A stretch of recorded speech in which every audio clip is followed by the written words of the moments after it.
Magandang umaga po. Andito po tayo sa ating mga kamag-anak sa pamilya Hardines Flores. Ito po ang ating pinakamabait na bayaw. Ayan po, si Kuya Eli Flores at ang kanyang pinakamamahal na aking pinsan, si Ate Cynthia Hardines.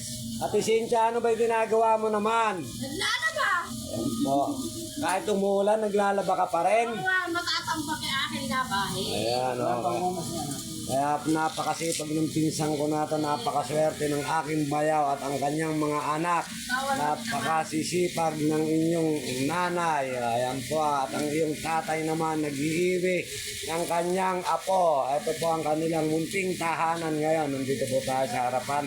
Kaya salamat muli sa pamilya Hardines, lalong-lalo na kay Ate Cynthia, kay Kuya Eli. Bagamat wala ang iba niyang mga kapatid, nagpapasalamat na rin ako rito at nakadaong palad ko ang aking